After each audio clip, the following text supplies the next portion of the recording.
Olá, amigos e amigas, sejam todos bem-vindos ao primeiro vídeo, dia 27 de agosto de 2025, primeiro vídeo aqui do canal Verde da Esperança de hoje, né, gente? Vamos lá, minha gente, um grande abraço a você que está chegando agora, já se inscreveu no canal, muito obrigado pelo carinho, pela parceria, pela amizade e confiança aqui no nosso trabalho. E você está chegando agora, é tricolor, caiu de paraquedas, se inscreva no canal, dá essa moral pra gente, a gente quer crescer esse canal, alavancar, para chegar a tricolor de toda a terra, tricolor de outro estado, outro país, onde houver o tricolor, receba informação do Fluminense através do canal Verde da Esperança. Sou o Nilton Soares e é um prazer estar na presença de todos vocês, tá bom? Bom, vamos lá, minha gente. Olha, o Fluminense acabou o seu apronto para o primeiro jogo de amanhã, primeiro jogo da Copa do Brasil pelas quartas de finais para decidir uma passagem para a semi. O jogo de ida será em Salvador contra o Bahia, como você já sabe. Agora, como é que foi esse apronto? Qual será o time que o Renato Portaluppi vai botar em campo? Gente, sempre é um mistério a escalação do Renato, você já sabe disso, né? Agora, o que a gente pode aqui é tentar conjecturar uma situação, imaginar, devido aos treinamentos, né, que ele colocou durante a semana, ontem principalmente, botou aquele 3-5-2 ontem, gente. Então, existem possibilidades, né? Agora, é uma Copa que é muito importante para a gente ganhar, será o bicampeonato, né? Nós ganhamos em 2007, né? Gol do Roger, né? Que hoje é técnico do Internacional, que era dirigido pelo Renato Portaluppi daquela época. O Fluminense, né, ganhou a única Copa do Brasil em 2007, gente. Olha quanto tempo, né? Então temos a oportunidade de ser bicampeões aí da Copa do Brasil. Bom, para isso o Fluminense vai ter que passar pelo Bahia, né? Claro que o jogo ele é de 180 minutos, né? Não podemos ficar desesperado, apavorado, né?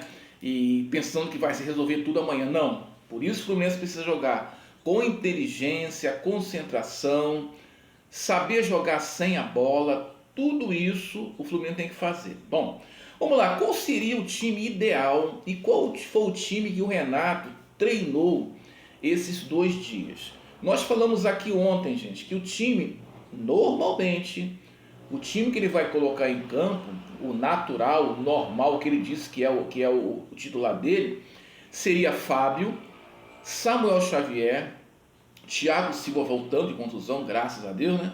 Freitas e René. Aí a trinca de volantes, Martinelli, Hércules e Nonato, gente. É Nonato. Se mudar, vai ser o Lima. Pode ser que o Acosta, né, entre, está correndo por fora, mas pouco provável, tá ok? E no ataque você já sabe, o ataque é Kevin Serna, Everaldo e Augustin Canóbio.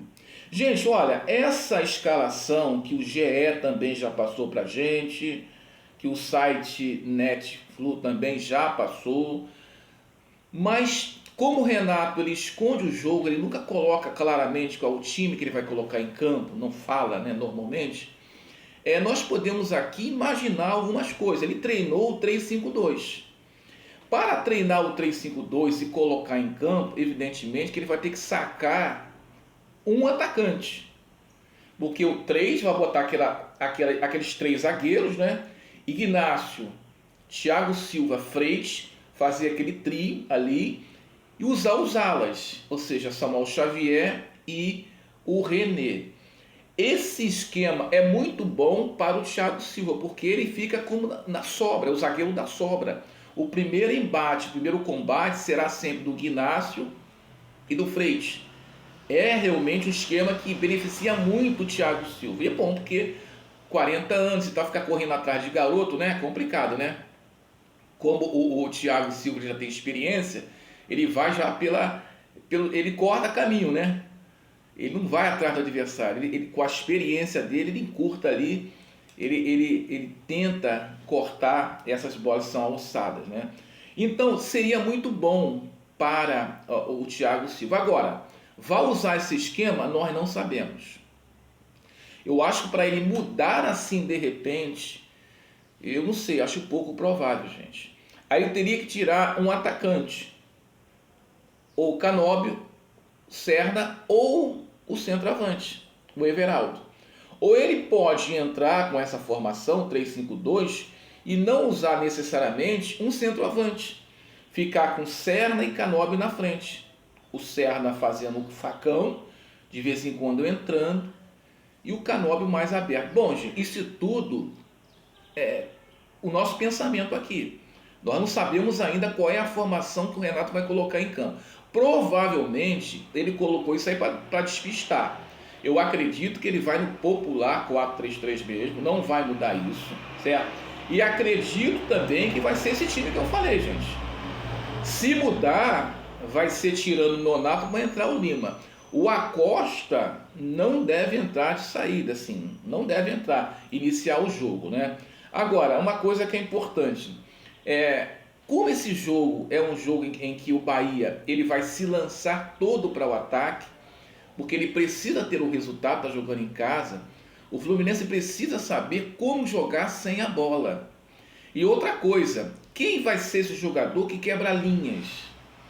Fluminense com a bola, nós temos 3 no meio de campo que conduz a bola, não é aquele atleta que quebra a linha. E aquele outro para cadenciar o jogo, né? Para pensar o jogo no meio de campo. Tem esse alguém? Não tem. Então, a gente precisa entender a forma que o Renato vai colocar em campo, e eu penso totalmente diferente dessa escalação. Eu entraria com 4-4-2. Eu entraria com 4-4-2, deixaria só 2 atacantes e povoaria o meio de campo. Deixar essa trinca de volante e mais um para fazer o quarteto. Poderia ser o Acosta. Imagina você colocar Martinelli, Hércules, Nonato e Acosta. Você tem aí um quarteto no meio de campo, ok? O Acosta seria aquele para poder quebrar linhas, dar lançamento, chegar, infiltração. Tudo o Acosta sabe fazer isso. Driblar ali na entrada da área, sofrer falta, tudo isso o Acosta sabe fazer. E no ataque, aí sim, o ataque, eu sinceramente, eu não vejo assim necessidade de usar, eu não usaria o Everaldo. Eu colocaria o Serna e o Canóbio. O Serna não precisaria ficar todo aberto na extrema, ele fecharia, faria um facão e ocuparia aquele miolo ali do ataque do Fluminense, fazendo um falso 9, né? Um falso centroavante, né? Para mim seria a melhor formação, o 4-4-2, porque você tem segurança no meio de campo, você não vai deixar aberto, né? E uma zaga que também vai ter a proteção de três volantes, né? Agora, por quê? Porque o Bahia é um time que joga em transição rápida. Esse Jean Lucas, ele infiltra, ele sabe jogar, ele sabe pegar a bola e ir para o corredor, é muito rápido. E o Everton Ribeiro é um jogador inteligente. É um jogador que quebra a bola, que pega a bola, que dribla, quebra as linhas.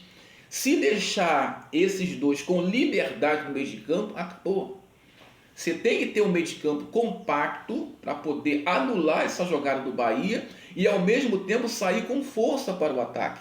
Porque quando pega essa bola, você tem que ter a opção do Hércules sair pela direita em velocidade, o Martinelli se infiltrar também. Você tem que ter opção, você não pode ficar só esperando o Bahia no seu campo. É por isso que eu estou falando aqui, o Fluminense tem que saber jogar sem a bola. A bola está com o Bahia, vai fazer o quê? Vai ficar atrás esperando? Não.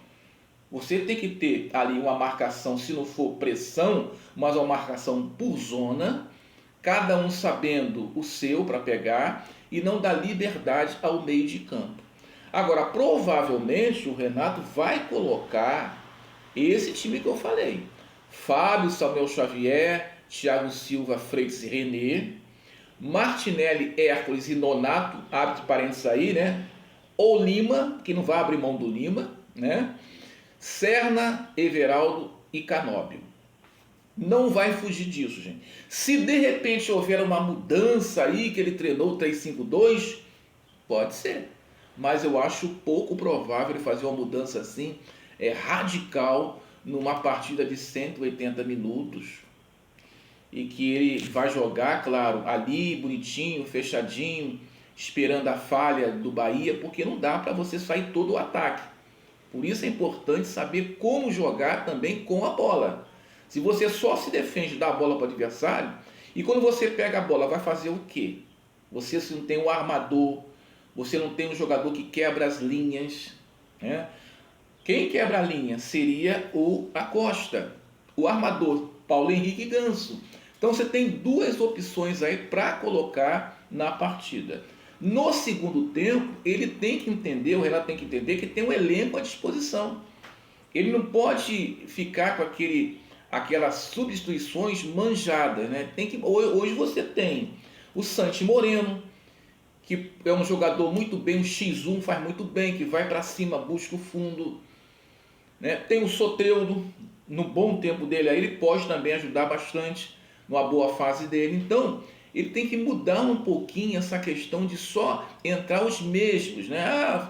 Sai fulano, se o Lima não entrar, o Lima tem que entrar no segundo tempo, se não sair jogando. Então, ele tem que mudar isso, porque hoje ele tem opção para rodar o elenco.